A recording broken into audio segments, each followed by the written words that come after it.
by creating a variable called proc or process or whatever of the type system diagnostics process. We can use this to play sound. We need to initialize the sound before the main game loop, which we do down here. And I'm not going to say much about this function, actually. It's outside the scope of this video tutorial. We initialize the process.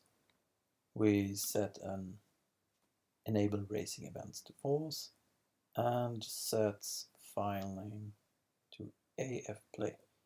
AFPlay is a function that actually is a terminal function.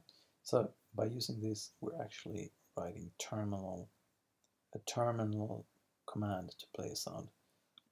Let's see if it actually exists here. It does.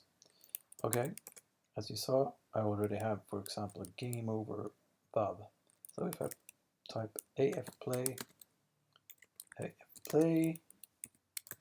game over VAV. Oh wait. Game over. It plays game over. I'm not sure if you were able to hear that or not, since I'm recording my voice and not whatever the computer plays, but it actually said game over.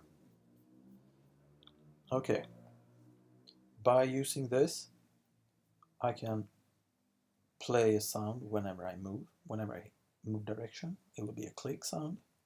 Whenever I take the target, it will make a target taken sound, and I play a game over sound.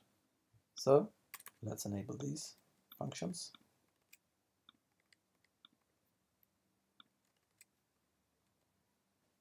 Now,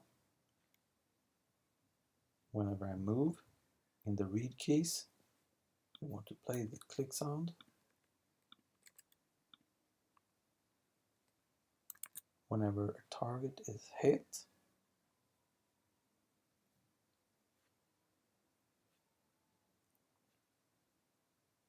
wrong way.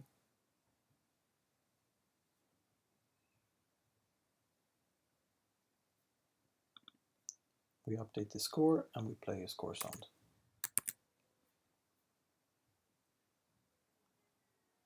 And then we also want to do the game over sound. Where was that at? Let's have a look again at, oh, here it is, of course. Play game over sound. That's it. Now, no code should be commented at all. That should be the entire program. Actually, yes, it is. All right, so let's try it out. Compile and play. There we go.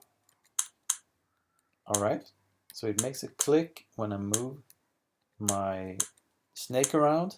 You might not be able to hear it, but it does.